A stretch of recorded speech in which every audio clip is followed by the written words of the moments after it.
नमस्कार दोस्तों, आज मैं आपको सुनाने जा रहा हूँ नर पिशाच की हॉरर स्टोरी।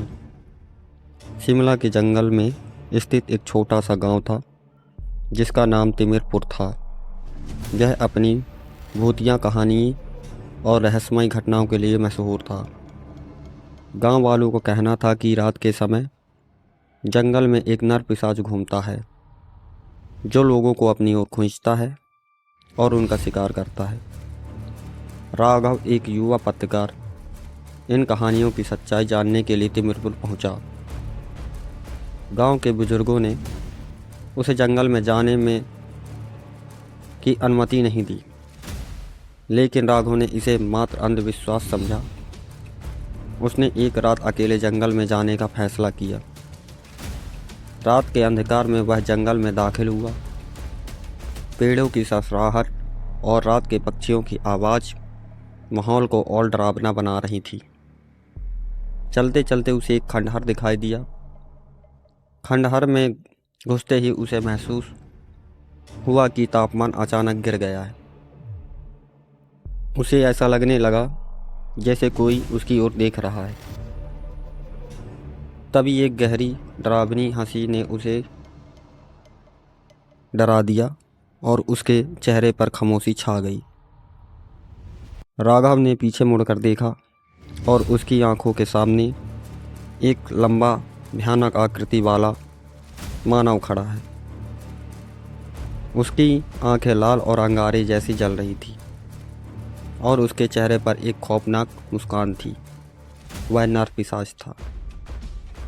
राघव ने भागने की कोशिश की, लेकिन उसके पैर जैसे ज़मीन में गड़ गए हैं। पिशाच उसके करीब आया और बोला, तुमने मुझे ढूंढा है तो अब मेरी बारी भूख मिटाने के लिए तैयार हो जाओ। राघव ने हिम्मत जुटाकर पूछा, तुम कौन हो? पिशाच ने एक गहरी आवाज़ में जवाब दिया, मैं इस जंगल का रक्षक हूँ, लेकिन इंसानों की लालच ने मुझे इस श्रापित जीवन में ढकेल दिया है। मैं एक साधारण इंसान था जिसे विश्वासघात और लालच ने पिशाच बना दिया है। अब मैं सिर्फ अंधेरे का साथी हूँ। राघव ने अपनी समझदारी का इस्तेमाल करते हुए पिशाच से कहा, अगर मैं तुम्हारी कहानी दुनिया के सामने लाऊं और तुम्हें इंसाफ दिलाऊं तो क्या तुम मुझे छोड़ दोगे? पिशाच ने कुछ देर सोचा और कहा, तुम्हें 24 घंटे का समय है। अगर तुमने सच सामने नहीं लाया तो तुम्हारा अंत यहीं होगा। राघव ने किसी तरह खुद को बचाया और गांव वापस आया। उसने उस पिशाच की कहानी अपने अखबार में छापी, जिसमें लिखा था कि कैसे लालच और विश्वासघात इंसान को राक्षस बना देता है।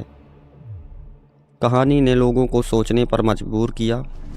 कुछ समय बाद वह खंडहर एक धार्मिक स्थल में बदल गया और कहा जाता है कि नर पिशाच की आत्मा को शांति मिल गई।